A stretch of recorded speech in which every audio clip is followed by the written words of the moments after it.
अस्सलामुअलैकुम। दिन भर की खबरों, उन पर किए गए तज्ज़ियों और तबसरों के साथ प्रोग्राम दिन भर से मैं हूं ज़ैनब जतोई और मैं हूं फैजान इकबाल। नाज़रीन, तनाव की इंतहा पर पहुंची सियासत और मुज़ाकिरात के बंद रास्ते। जब कोई उम्मीद ना रहे और तवाज़ुन बिगड़ने लगे तो अदल के ऐवान ही मशअले राह बनते हैं और फिर पुरपैच घाटियों में भी रास्ते निकल आते हैं। इसी के साथ शामिल करते हैं प्रोग्राम में आज की टॉप स्टोरीज। सुप्रीम कोर्ट का लॉन्ग मार्च फायरिंग का मुकदमा 24 घंटों में दर्ज करने का हुक्म। जुडिशल कमीशन पर हुकूमत पीटीआई इत्तफाक खुश आइन। काश ऐसा इत्तफाक सब मामलात में हो जाए। बुध से लॉन्ग मार्च, आज से इस्लामाबाद के रास्ते बंद करने का ऐलान। सूरत हाल बिगड़ने का खदशा या ब्रेक थ्रू का इम्कान। चीन और सऊदी अरब से 14 अरब डॉलर की यकीन दहानियां। ऑयल रिफाइनरी प्रोजेक्ट पर भी पेशरफ्त। मुल्क की मैशत के लिए मस्बत अशारे। अगर मगर से बात चली, दुआओं से आगे बढ़ी ग्रीन शर्ट्स। छठी बार T20 के सेमीफाइनल में अब डू और डाई का मरहला। कौम की नजरें कौमी टीम पर।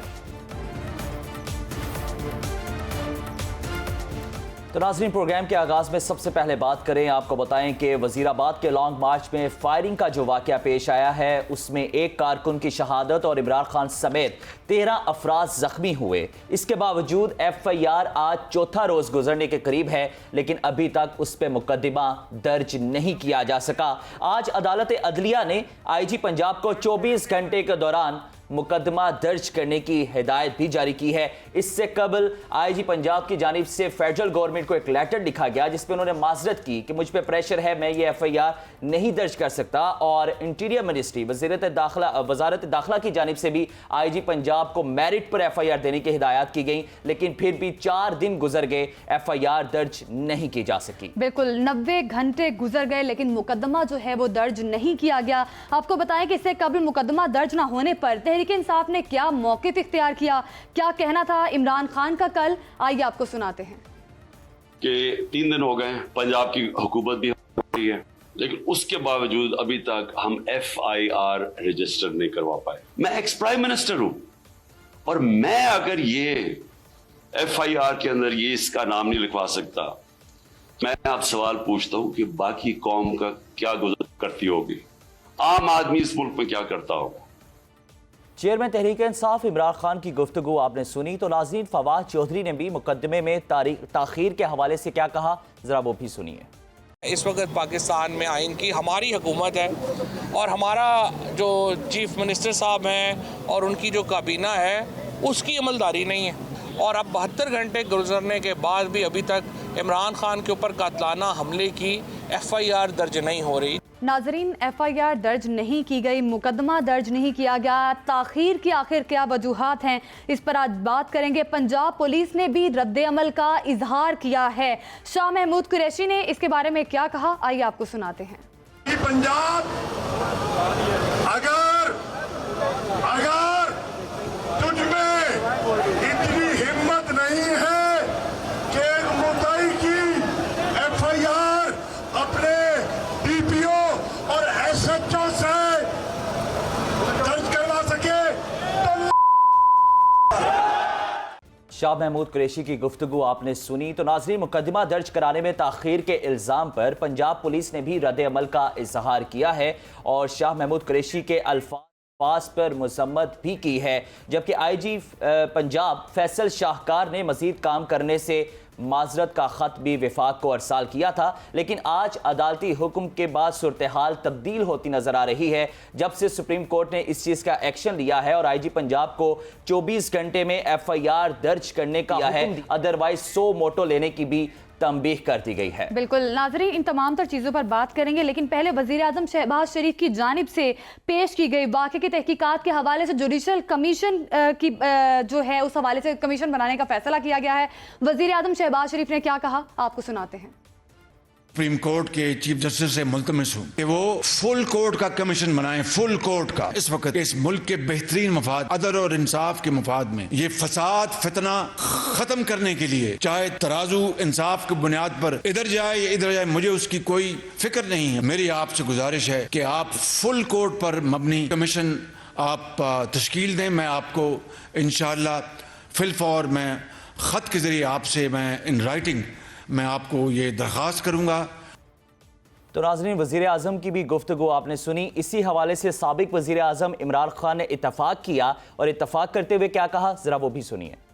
ये अभी शहबाज शरीफ ने बात की जुडिशल कमीशन की, तो मैं वेलकम करता हूं कि जुडिशल कमीशन बना। हो सकता है मैं गलत हूं, लेकिन मुझे इस मुल्क के अंदर एक साफ और शफाफ इन्वेस्टिगेशन चाहिए। हमने फैसला किया है कि हमारी जो मार्च है अब वो शुरू होगी। मंगल से वही वजीराबाद जिधर मुझे ये गोलियां लगी थी और हमारे 11 और लोगों को गोलियां लगी थी और जिधर मौजम शहीद हुआ था, उधर से ही हमारी मार्च शुरू होगी। मैं हर रोज मार्च से खिताब करूंगा यहां से। नाजरीन, पीटीआई के अहम रहनुमा फवाद चौधरी ने भी वजीर आजम शहबाज शरीफ की तजवीज़ को सराहा है। उन्होंने क्या कहा, आपको सुनाते हैं। कमीशन की कल जो ऑफ़र की शहबाज शरीफ साहब ने, उसको हमने एक्सेप्ट कर लिया है। हम समझते हैं कि ये एक अच्छी तजवीज़ है और फुल कोर्ट का जो कमीशन का कहा गया है, ये तो चीफ जस्टिस साहब की स्वाबदीद है कि वो किस तरह से बनाते हैं, लेकिन ये सही सिमत में एक कदम है। तो नाज़रीन, इस तमाम तर सूरत-ए-हाल पर बातचीत करने के लिए हमें ज्वाइन किया है बैरिस्टर एहतशाम अमीरुद्दीन, सीनियर तजियाकार हैं, एंकर पर्सन हैं और कानून पर बड़ी गहरी नज़र रखते हैं। उनसे बातचीत करते हैं। बैरिस्टर साहब, बहुत शुक्रिया पहले तो आपके कीमती वक्त का। ये बताइएगा कि आज 5वां रोज़ भी गुजरने के करीब है, लेकिन अभी तक मुकदमा दर्ज नहीं हो सका, जबकि सुप्रीम कोर्ट की जानिब से भी वाज़ेह डायरेक्शन दी गई है IG पंजाब को कि 24 घंटों में FIR दर्ज की जाए, अदरवाइज सो मोटो होगा। तो क्या समझते हैं, ज़रा कानून की नज़र से बताइएगा कि ये इस FIR की जो मेरिट की बुनियाद है वो क्या बनती है? बहुत शुक्रिया। अच्छा, पहली बात तो यह है कि सुप्रीम कोर्ट ने कहा है कि आप 24 घंटे में FIR दर्ज कर दें, नहीं तो सो मोटो होगा। तो आई वाज जस्ट थिंकिंग कि ये फिर प्रोसीडिंग किस तरह से हो रही है सुप्रीम कोर्ट की। मेरे पास अभी तक ये खबर मैंने पढ़ी नहीं है कि सुप्रीम कोर्ट किसकी दरखास्त पे कार्रवाई करते हुए IG पंजाब को तलब किया है और उसके बाद ये डायरेक्शन दी है, क्योंकि अगर सो मोटो अभी हुआ ही नहीं तो फिर कोई और दरखास्त आई होगी। उस दरखास्त की प्रोसीडिंग अगर चल रही है और डायरेक्शन उन्होंने दे भी दी है कि 24 घंटे में आप पर्चा दर्ज करें, तो सर इनको वीडियो लिंक पे लिया गया है लाहौर में IG पंजाब साहब को कोर्ट की जानिब से, और तौहीन अदालत का जो केस था उसके हवाले से जो समाअत थी वीडियो लिंक के थ्रू, उस पर यह डायरेक्शन दी गई है। अदालत के केस में उन्होंने ये डायरेक्शन दे दी, ठीक है। चलें, तो अब वो कह रहे हैं कि 24 घंटे में आप करें FIR दर्ज। तो अब पुलिस के लिए इम्तिहान ये है कि वो FIR कैसे दर्ज करें। एक दरखास्त हुआ है जो इमरान खान साहब ने दी है और एक दरखास्त पुलिस अपनी तरफ से लिखकर, क्योंकि कोई भी क्रिमिनल इंसिडेंट होता है तो FIR का मतलब होता है फर्स्ट इंफॉर्मेशन रिपोर्ट। उसकी फर्स्ट इंफॉर्मेशन जो होती है वो उन्होंने दर्ज करनी होती है, उसको FIR बोलते हैं। वहां से फिर वो क्रिमिनल केस आगे बढ़ता है। लेकिन यहाँ पर प्रॉब्लम ये था कि इमरान खान साहब की दरखास्त पर कार्रवाई करने पे IG पंजाब जो है वो नाकाम थे और हुकूमत पंजाब ने उन्हें कहा था कि आपने और कोई FIR इसलिए दर्ज नहीं करनी क्योंकि उनका खदशा ये था कि ये अपने किसी इंस्पेक्टर या सब इंस्पेक्टर की तरफ से एक दरखास्त दिलवाएंगे और नामालूम अफराद के खिलाफ FIR दर्ज करवाएंगे, उस एक बंदे को बीच में नामजद करेंगे जिसको पकड़ा हुआ है, और जिन लोगों को इमरान खान नामजद करना चाहते हैं वो नहीं नामजद हो पाएंगे। तो इस वजह से ये जी सर 5 रोज़ गुजर गए हैं इस वाक़े को, बड़ी अहम नोयत का केस है, मुकदमा दर्ज ना किया गया। सर आप इसको लीगली कैसे देखते हैं? लीगली ये कितना इनकरेक्ट है कि इस तरह के वाक़यात को रिपोर्ट ना किया जाए, FIR ना दर्ज की जाए, और जो कि इस ऐसे केसेस की FIR दर्ज करना सबसे इंपॉर्टेंट चीज़ होती है, क्योंकि FIR दर्ज होगी तभी तहकीकात की जाएंगी पुलिस की जानिब से। और पंजाब पुलिस ने क्यों तहकीकात इसको FIR दर्ज नहीं की? क्या रिजर्वेशन थी पंजाब पुलिस की? इस हवाले से भी ज़रा बताइएगा। और मेडिको लीगल रिपोर्ट जो है वो बनाई जाती है जब भी ऐसे वाकयात होते हैं। सर अब 5 रोज गुजर गए, अब ये केस आपको नहीं लगता कमजोर हो जाएगा अब जब इस पे जो पुलिस तहकीकात करेगी?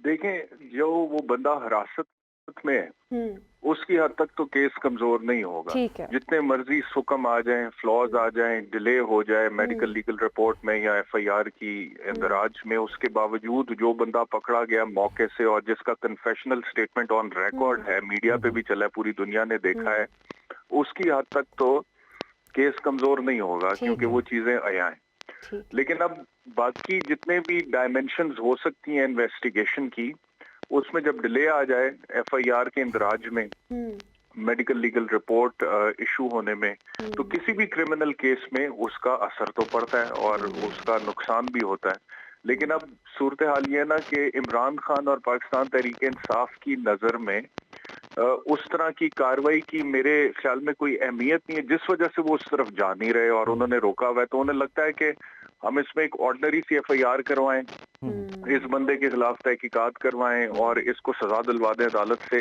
तो मेरे ख्याल में इसकी उनकी नजर में इतनी अहमियत है नहीं, इस वजह से वो कहते हैं जी कि डिले हो भी जाए तो हो जाए। सर, जिस तरह आपने शुरू में बात की ना कि पुलिस के लिए अब बड़ा इम्तिहान है, तो मेरे ख्याल में पुलिस के लिए इम्तिहान होना भी चाहिए, क्योंकि मैं चूंकि खुद गुजरात से बिलोंग करता हूं तो मुझे पता है कि जहां पे ये वाकया पेश आया है, वहां से जब मुलजिम को पकड़ा गया और जो थाने में लेके जाया गया, वो तकरीबन 20 से 22 किलोमीटर का डिस्टेंस बनता है। वो गुजरात सिटी का सदर थाना था, जबकि ये वाकया पेश आ रहा है वजीराबाद में। तो इस दौरान 4 से 5 और थाने थे मुतल्लिका इलाकों में, वहां नहीं ले जाया गया। और जो DPO गुजरात है वो लाइल्म है कि किसने वीडियो बनाई, किसने बयान रिकॉर्ड किया। SHO साहब जो है वो मंजरे आम से गायब हैं। तो देखना तो डेफिनेटली इस चीज को भी पॉइंट आउट करना चाहिए, ये इदारा हमारे तहफ्फुज़ के लिए है। साबिक वजीर आजम को अगर गोली लगती है, उनका मुकदमा नहीं दर्ज होता, तो सर आम आदमी को अगर गोली लगती है तो वो मुकदमा दर्ज कैसे करवा सकता है? नहीं, आपकी बात बिल्कुल ठीक है, लेकिन मसला यह है कि हाथियों की लड़ाई में SHO बेचारा परेशान है, वो क्या करे?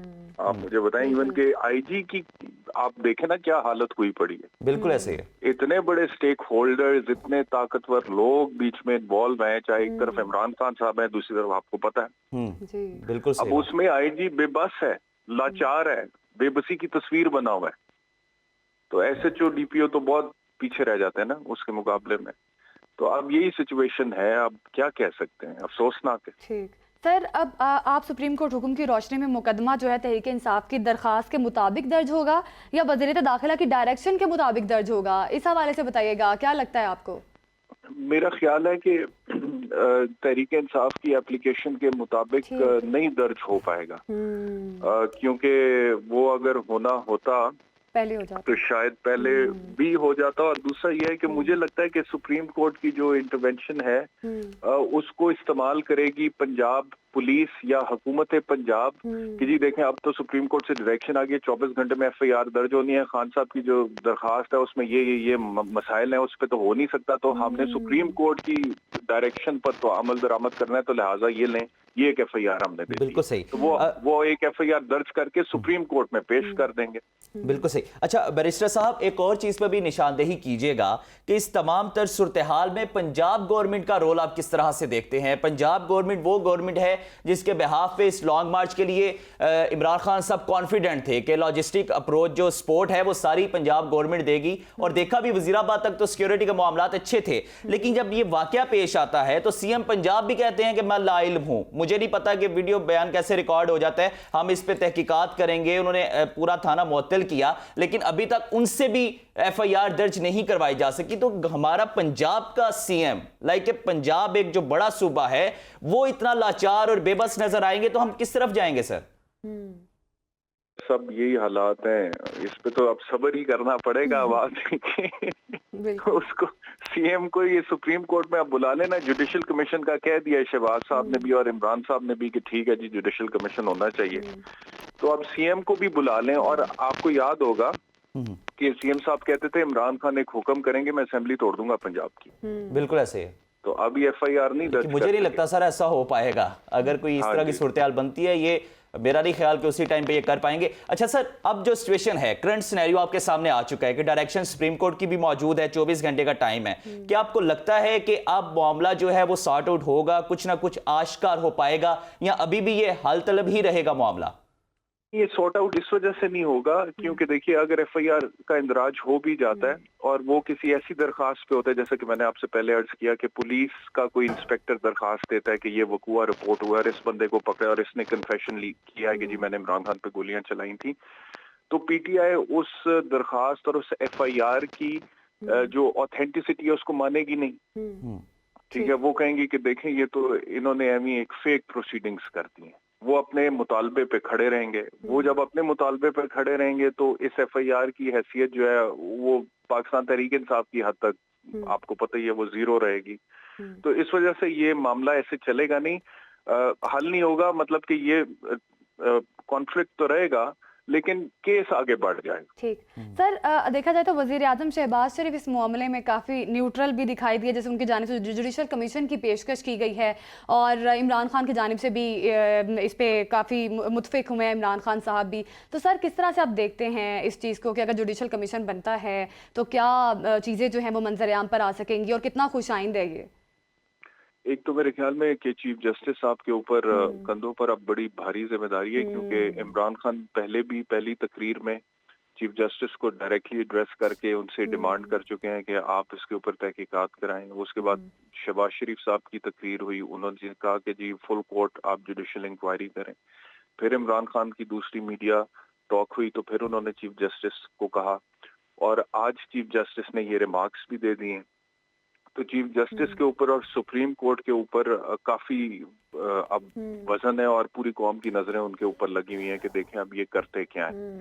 तो लेकिन अब वो इंक्वायरी जब बैठेगी, उसके बाद तहकीकात होंगी, उसकी कोई रिपोर्ट अगर आ गई सामने, क्योंकि आपको पता है कि यहाँ पे जुडिशल कमीशंस की सारों की रिपोर्ट्स भी पब्लिक नहीं हुई हैं माजी में। एबटाबाद कमीशन की नहीं हुई थी, मिसिंग पर्सन्स की नहीं हुई, तो वो फिर पता लगेगा कि उसमें किस हद तक मेरिट है। बिल्कुल सही हो गया। तमाम तर जिम्मेदारी जो है अब वो सुप्रीम कोर्ट के चीफ जस्टिस साहब के कंधों पर है। आपकी बात बिल्कुल बजा है। तो नाज़रीन, एक पुरानी रवायत चलती जा रही है, काफ़ी अरसे से हम देखते हैं कि पाकिस्तान का कोई भी सियासी मामला हो, बल्कि सियासी तनाव हो, उसका हल जो है वो एट दी एंड जुडिशरी के पास ही जाता है, क्योंकि हमारे शायद सियासतदान इतने कमज़ोर हो चुके हैं, सियासी बिसात इतनी उनकी खोखली हो चुकी है कि वो खुद कोई सोल्यूशन नहीं निकाल सकते। तो एट दी एंड अब दोबारा ये मामला जो है सुप्रीम कोर्ट में जा चुका है और उसकी डायरेक्शन के मुताबिक 24 घंटे का टाइम है कि आईजी पंजाब ने FIR देनी है। तो डेफिनेटली अब जब इसको प्रोसीड किया जाएगा तब इस सूरत हाल क्लियर हो सकेगी। तो अब मेरे ख्याल से ब्रेक का टाइम है और हमने ब्रेक के बाद आते हैं और लॉन्ग मार्च के हवाले से दोबारा बात करते हैं। हमारे साथ रहिएगा। वेलकम बैक नाजरीन। तो अब बात करते हैं लॉन्ग मार्च के हवाले से। वजीराबाद फायरिंग के बाद मुल्की सियासत में खलफशार बढ़ चुका है। एहतजाजी मुजाहरे जारी हैं, शहरियों की जानिब से एहतजाज किया जा रहा है, इस चीज़ की मजम्मत की जा रही है कि इमरान खान साहब को गोली लगी, उसके बाद मुकदमा दर्ज ना हुआ। तो शहरी जो हैं वो काफ़ी ज़्यादा इस वक्त हाइपर कंडीशन में नज़र आ रहे हैं। कयास आराइयाँ भी कई की जा रही हैं और ऐसे में तहरीक इंसाफ का आज से इस्लामाबाद का घेराव भी है और बुध से इमरान खान का फिर से लॉन्ग मार्च शुरू करने का ऐलान भी किया गया है। दूसरी जानिब रात गए इस्लामाबाद में PTI रहनुमा परवेज खटक, शेख राशिद शफीक, आमिर कयानी, अली अमीन गंडापुर और मलिक आमिर डोगर समेत दीगर को गिरफ्तार करने का फैसला भी किया गया है। इजलास इस्लामाबाद एयरपोर्ट तक रोड बंद करने वालों के खिलाफ भी फौरी कार्रवाई का फैसला किया गया है। इसी पे बात करेंगे, हमारे साथ मौजूद हैं सीनियर तज्जियाकार हैं सलमान आबिद साहब। सलमान आबिद साहब, बहुत शुक्रिया आपका। क्या लगता है अब आगे क्या सिचुएशन बनने वाली है? इमरान खान की जानिब से बुध को दोबारा से लॉन्ग मार्च का ऐलान कर दिया गया है, क्या सूरत हाल देखते हैं आप? देखिए, बज़ाहिर तो लग ये रहा है कि सियासत जो है वो टकराव की तरफ जा रही है और जो मफाहमत के इम्कानात हैं वो आहिस्ता आहिस्ता और मजीद कमजोर होते जा रहे हैं। अब ये पाकिस्तान की सियासत के लिए और जमहूरियत के लिए बदकिस्मती है। तो जो बातचीत के जरिए मामलात हल होने चाहिए थे वो बातचीत की बजाय टकराव की तरफ जा रहे हैं। हुकूमत का भी इस वक्त जो है वो एक सख्त गिर रवैया है और इमरान खान भी अपने मामले में किसी जगह पर लचक दिखाने के लिए तैयार नहीं है और साथ साथ इमरान खान और इस्टेब्लिशमेंट के दरमियान भी जो महाजराई चल रही है वो भी अपने अरूज पे नजर आती है। देखिए, अगर सियासतदानों ने जिम्मेदारी का मुजाहरा ना किया, चाहे वो हुकूमत में हो चाहे वो अपोजिशन में हो, तो उसका नतीजा तो किसी के हक में नहीं आएगा, ना हुकूमत के हक में आएगा ना अपोजिशन के हक में आएगा। तो बेहतर था कि ये मामलात बातचीत के जरिए हल हो जाते, लेकिन लगता यह है कि हम बातचीत से शायद आगे बढ़ गए हैं और हम एक दूसरे को फतह करना चाहते हैं, जंग जीतना चाहते हैं, अपनी बालादस्ती चाहते हैं। बिल्कुल सही बात सर। जिस तरह आपने बात की कि हम कोई जंग जीतना चाहते हैं, तो मैं यही आपसे पूछने लगा था कि वफाकी हुकूमत हो या पाकिस्तान तहरीक इंसाफ, दोनों की जानिब से बयानात भी उसी तरह से दिए जा रहे हैं और लॉन्ग मार्च की दोनों की जानिब से बात की जा रही है। वो कहते हैं कि हम दोबारा आएंगे, ये कहते हैं कि आप आके दिखाएं, हम देख लेंगे। तो मसला सिर्फ ये है कि लॉन्ग मार्च की तो बात की जा रही है, लेकिन अवाम कहां पे है सर? अवाम की बात कहां पे होगी? क्या सियासत का मकसद सिर्फ आपके अपने जाती अहदाफ को हासिल करना रह गया?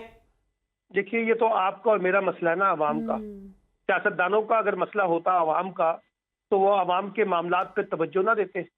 अब आप देखिए कि इस वक्त पाकिस्तान के जो हालात हैं, यानी इमरान खान की हुकूमत पे तो बहुत तनकीद होती थी ना कि हालात बहुत ख़राब है, महंगाई बहुत है, बेरोजगारी बड़ी है, माशी बदहाली बहुत है।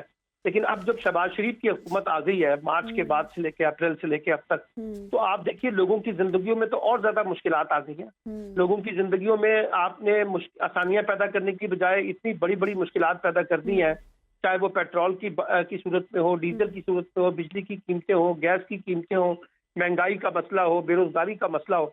तो यहाँ तो इस वक्त जो लड़ाई चल रही है वो तो इस्लामाबाद के अंदर ताकत की लड़ाई है ना जी। इसका आम आदमी को तो कुछ नहीं मिलने वाला, इसलिए लोग उसमें काफी बेजार भी नजर आते हैं, मायूस भी नजर आते हैं, एक अनसर्टेनिटी भी नजर आती है।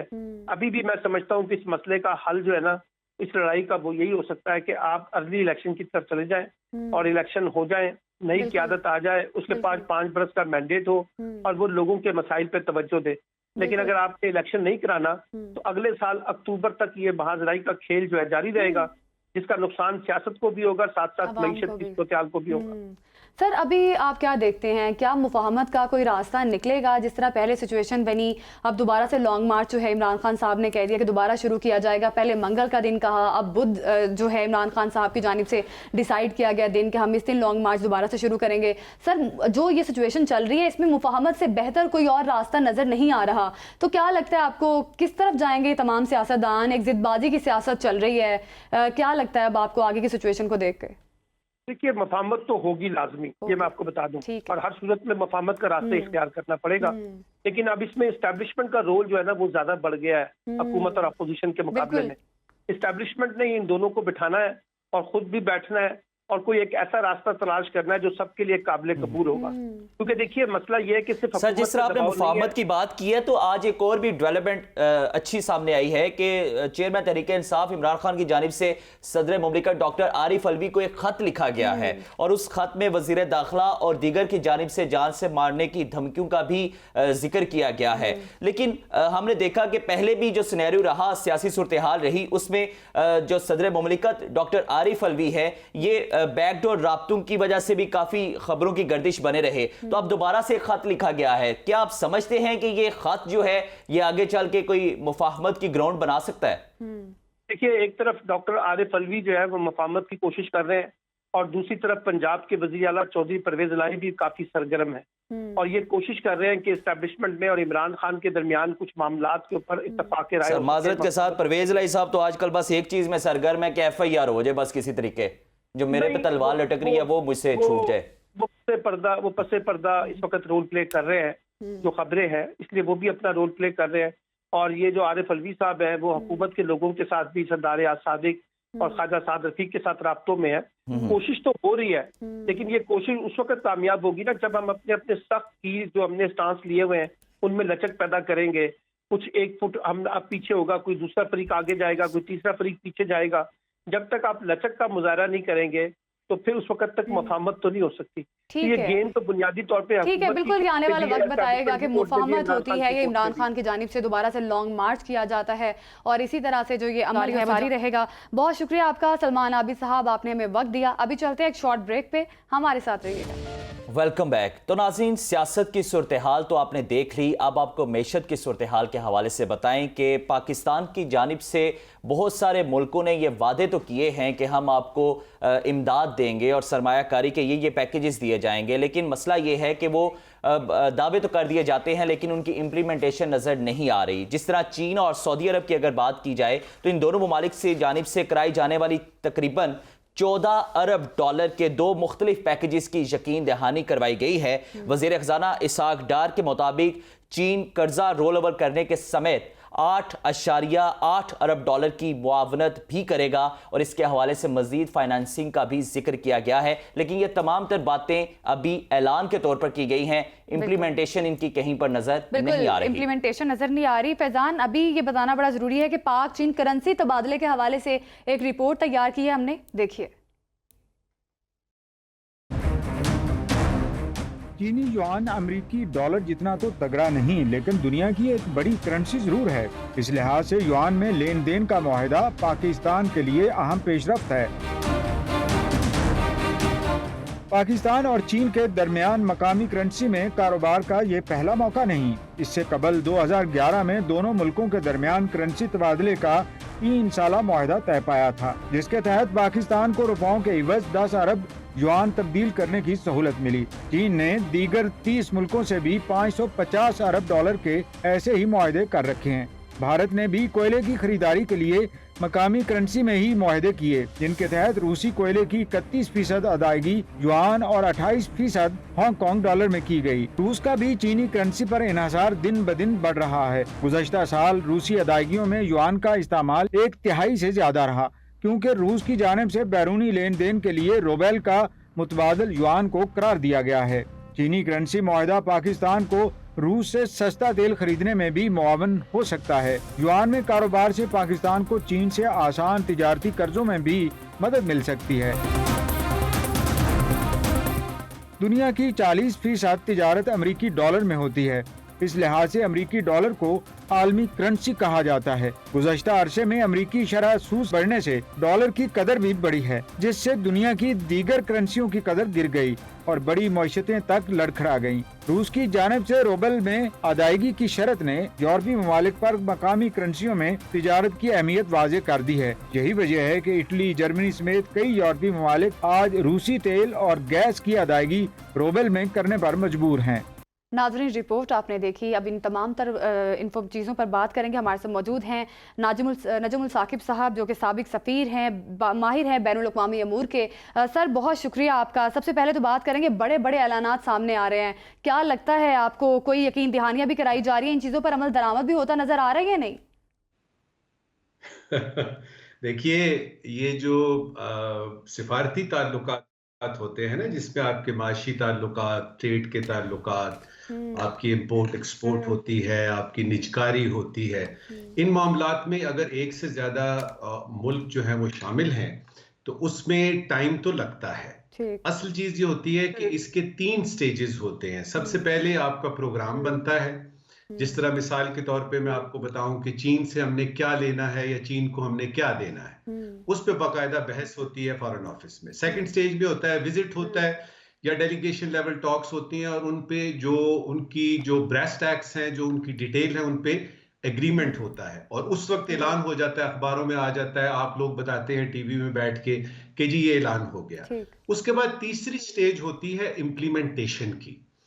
बदकिस्मती से ये है कि दुनिया के बेशतर ममालिक, जिसमें पाकिस्तान भी शामिल है, जब इम्प्लीमेंटेशन की बारी आती है ना, तो हमारे जो अंदरूनी लॉज हैं, रेगुलेशंस हैं, उसमें प्रॉब्लम होती है। आपके सामने बहुत बड़ी मिसाल है CPEC की। अब CPEC जो है वो $1 बिलियन एक मेगा प्रोजेक्ट है। जब उसकी डिटेल सामने आई, हमने बड़ी बहुत खुशियां मनाई, मिठाइयां बांटी गई, जी बड़ा हो गया। अब उसमें हमने भी कुछ करना होता है, लेकिन ये कहना कि जी यूनाइटेड नेशन कुछ नहीं कर रहा, सऊदी अरबिया ने बात कर दी, और वो इसमें थोड़ा टाइम लगता है। जल्दी से आपको मैं बताऊं, असल में हमारे मुल्क के जो अंदरूनी हालात है ना, वो इस वक्त इतने गालिब हैं हमारे दिमागों पे कि हम ये देख ही नहीं रहे कि अगर हम सिर्फ पिछले 4-5 महीनों का देख लेना, तो पाकिस्तान ने जो बैरूनी तौर पे जो फॉरेन पॉलिसी के एंगल से जो अचीवमेंट्स की हैं, मैं फौरी तौर पे गिनवाता हूं आपको। हम शुरू करते हैं यूनाइटेड नेशन से। उनके अंतोनियो गुतेरेस इधर आते हैं, सैलाब की सूरत हाल देखते हैं और $30 बिलियन का तखमीना लगता है। ये दूसरी स्टेज जो मैंने बताई ना। अब आ जाइए आप, सीका की कॉन्फ्रेंस होती है, SCO की कॉन्फ्रेंस होती है, उसकी साइड लाइन्स पे आपके प्राइम मिनिस्टर जो है वो दूसरे मुल्कों के सुदूर से प्राइम मिनिस्टर से बात करते हैं। कुछ निजकारी की बात होती है, कुछ आगे प्रोजेक्ट्स की बात होती है। फिर एक अहम दौरा होता है चीन का, जिसमें के बाकायदा तौर पे प्रेसिडेंट शी जिनपिंग जो है वो पाकिस्तान को अनइक्विवल तरीके से बताते हैं कि पाकिस्तान के हम साथ हैं, सियासी तौर पे, मुआशी तौर पे और सिफारती तौर पे। सर माज़रत मैं आपको इंटरप्ट कर रहा हूं, मेरा सवाल सिर्फ ये था कि ये बात तो हम देखते हैं कि मुलाकातें भी होती हैं, यकीन दहानियां भी करवाई जाती हैं। नो डाउट सऊदी अरब हो या चीन, दोनों हमारे पुराने दोस्त हैं और हर मुश्किल वक्त में इन्होंने हमारी मदद भी की है, इनकार नहीं करते। लेकिन अब जो सूरत हाल बन चुकी है, दोनों की तरफ से यकीन दहानी तो करवा दी गई है, लेकिन इसमें ताखीर क्यों हो रही है? इवन हमने तो चीन में डॉलर को भी बाय बाय कह दिया सर। हम तो अगले सारे मामलात जो हैं, जितनी भी हमारी सरमायाकारी है, हम उनको चीनी करेंसी के साथ करना चाहते हैं, हमने दस्तखत भी कर दिए हैं। फिर क्या मसला है? क्या हमारा सियासी अदम इस्तेहकाम इसके आड़े हाथ आ रहा है? मैं समझ गया आपके इस इज़्तिराब को मैं समझ रहा हूं। मैं आपको एक और मिसाल देता हूं, उससे आपको पूरी तरह से समझ आएगी कि जब दो तरफा या से तरफा या यूनाइटेड नेशंस में बातें होती हैं तो उसकी अमल दरामद होने में कौन कौन से मसाइल होते हैं। मिसाल के तौर पे पाकिस्तान और ईरान ने पाक ईरान गैस लाइन पे मुआहदा किया, अभी तक जो है वो उस पे अमल दरामद नहीं हुआ। तो क्या हम ये कहें कि जी ये मुआहदा सिर्फ मुआहदे की हद तक था? उसकी थोड़ी सी डिटेल आपको मैं बताऊं कि जो पाइपलाइन बिछनी थी वो ईरान के बॉर्डर और पाकिस्तान के बॉर्डर तक ईरान ने बिछा दी है। अब पाकिस्तान ने वहां से लेके और पूरे मुल्क में फैलानी है। उसके पीछे जो अवामिल हैं, उसके पीछे सबसे बड़ा अमल ये है, नहीं चाहता कि ईरान की गैस इधर आए। तो यूं समझिए कि जब मुआशी तौर पे हम कोई बात करते हैं तो उसके बाद उसके पीछे जो सियासी मुहर्रकात हैं, अभी आपने फैटिफ की बात देखी, क्या अचानक हमने कर लिया कि हम व्हाइट लिस्ट में आ गए, और क्या हमने गलती की थी कि हमें आपने ग्रे लिस्ट में डाल दिया और धमकियां देनी शुरू कर दी कि आपको हम ब्लैक लिस्ट में डालेंगे। अब ये जो मुआशी तौर पे है ना, जब आप एक एमओयू साइन करते हैं, मिसाल के तौर पे 2019 में फैटफ से निकलने में एफर्ट भी नजर आती है ना हमारी, जो भी चाहे हम इसका क्रेडिट किसी गवर्नमेंट पर, ये तो एक अलग डिबेट है कि क्रेडिट किसको देना चाहिए, लेकिन पाकिस्तान ने इस पे एफर्ट किया है। जो जो निकात दिए गए थे, जहां जहां पे डेफिशिएंसीज थी, हमने उसको ओवरकम किया है, तो हमें ग्रे लिस्ट से निकाला गया है। लेकिन मेरा सवाल सिर्फ ये है कि जिस तरह आपने बताया कि 3 स्टेप्स होते हैं, मान लिया 3 स्टेप्स होते हैं, अगर ये स्टेप्स पूरे नहीं होते तो हुकूमत क्रेडिट किस चीज का लेती है? हमारी आवाम आगे मैशत में महंगाई पे पिसी जा रही है, हमारी आवाम को एक नया क्यों इस तरह से स्टेटमेंट दी जाती है कि हमें लगता है कि सब कुछ सही हो जाएगा, लेकिन रियलिटी उसकी जीरो होती है। बिल्कुल ठीक आपने कहा। हम लोगों को असल में इस वक्त जल्दी से सारा कुछ चाहिए। हमें कश्मीर भी जल्दी से चाहिए, हमें भूख और नंग का इलाज भी जल्दी से चाहिए, हमें ये जो इन्फ्लेशन आई हुई है, जो महंगाई हो गई है, इसका भी इलाज जल्दी से चाहिए। ऊपर से सैलाब ज़दगान की मुसीबत है, ऊपर से आपके ईस्टर्न और वेस्टर्न बॉर्डर जो हैं। देखिए इस वक्त जो अंदरूनी हाल, मैं फिर से रीइटरेट करूंगा, जो आपके मुल्क के अंदरूनी हालात हैं, जो सियासी बेयकीनी है, उसकी वजह से यह है कि हमारी सोच का महवर जो है वो कुछ ऐसा बन गया है कि हम जल्दी से चाहते हैं। मैं आपको बताऊं कि जो पिछले 4-5 महीनों में, हाँ, जहां तक क्रेडिट लेने की बात है, क्रेडिट लेने की कोई जरूरत नहीं है। और जो फैटफ की आपने बात की है, हमने पिछले 4 इजलासों में बाकायदा तौर पे बताया कि जी ये हमने किया, ये हमने किया, ये हमने किया। क्यों नहीं माने वो? और ये अचानक क्यों मान गए हैं? अचानक हमने क्या किया है कि 1 महीने के अंदर जो है वो इरादा बदल गया है। वो इसलिए इरादा बदला है कि अमेरिका के साथ आपके ताल्लुकात बेहतर तरफ जाने की एक रविश कायम हुई है। अब आते हैं आपके इस मेन कंसर्न की तरफ, जो कि मुझे खुशी है कि हमारे जो टीवी में बातें होती हैं, टॉक शोज होती हैं, वो हार्डकोर बातें करते हैं। वो हुकूमत से चाहते हैं जी ये आपने क्यों नहीं किया, ये आपका हक है, ये मेरा भी हक है, ये सबका हक है, लेकिन डेविल को उसका ड्यू जरूर दें। मैं ये नहीं कह रहा कि शहबाज शरीफ साहब ने जो है वो बड़े मार लिए और इस हुकूमत ने बड़ा कमाल कर दिया। हुकूमतें, जो प्राइम मिनिस्टर तो वो तकरीर पढ़ता है जो मैं लिखता हूं फॉरेन ऑफिस में बैठ के। तो ये बहुत बड़ी बात सर आज आपने वाजे कर दी है। Very nice. जी बिल्कुल बिल्कुल, मैं बताता हूं आपको ना, मैं आपको बताता हूं कि जो तकरीरें लिखी जाती हैं, जो वर्किंग लेवल होती है, जो प्लान बनते हैं, ये आपके मिनिस्टीरियल लेवल पे बनते हैं, आपके थिंक टैंक्स पे। आपका जो ये जो टॉक शोज है ना, इसमें जो आपके माहिरीन आते हैं, उनसे गैदर की जाती है इंफॉर्मेशन। दुनिया भर का जर्नलिज्म जो है वो पढ़ा जाता है, देखा और सुना जाता है। फिर उसके बाद प्राइम मिनिस्टर के पास तो सिर्फ 2 सफ़े जाते हैं जिसपे उन्होंने लिखना होता है, उनके पीएस लिखता है prime minister is please to approve the summary. ठीक है, तो इसमें प्राइम मिनिस्टर या प्रेसिडेंट जो हैं उनके पास ये होता है कि बस वो चले जाएं आप। उसके पहले, अब मसलन आप ये गए हैं, आपके क्लाइमेट चेंज पे गए हैं हमारे मिस्र में, ये शर्मुल शेख पे माहौलियाती तब्दीली की बात हो रही है।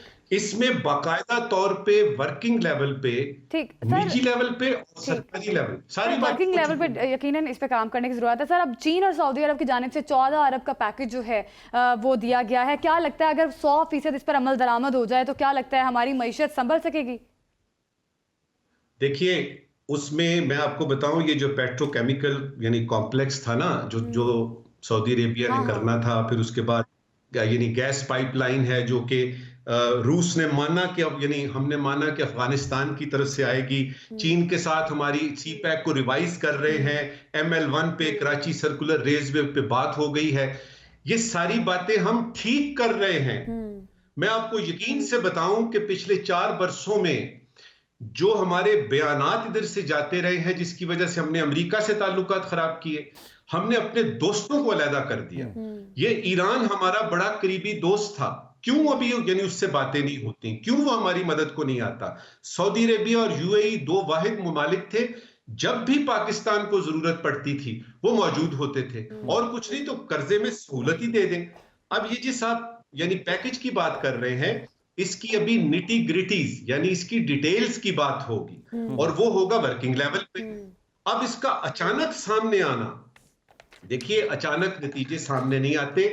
एक छोटी सी मिसाल से बात सर, एक्चुअली टाइम का मैं चाहता हूं कि क्योंकि आपकी ये हार्डकोर डोमेन है, आपने इस पे काफी वर्क किया है, मैं चाहता हूं एक और चीज पे निशानदेही कर दीजिएगा ताकि मेरी भी अंडरस्टैंडिंग क्लियर हो और हमारी आवाम भी इस पे क्लैरिटी कर सके कि जिस तरह आपने बताया कि ये जो जितने भी मुआहिदात होते हैं इनके फाइनलाइजेशन में स्टेप्स तो होते हैं, लेकिन मैं ये समझना चाहता हूं क्या जिस तरह हम देखते हैं कि आजकल हमारी सियासी सूरत हाल में भी अवामी इंटरेस्ट जो है वो बिल्कुल इग्नोर किया जा रहा है, क्या इस मामले में भी इनके कोई पर्सनल इंटरेस्ट इन्वॉल्व होते हैं, चाहे वो क्रेडिट की सूरत में हो कि मेरी हुकूमत है मैं क्रेडिट लूं, या वैसे कोई पर्सनल इंटरेस्ट इन्वॉल्व होते हैं कि सिर्फ और सिर्फ पब्लिक इंटरेस्ट पे ही फोकस होता है?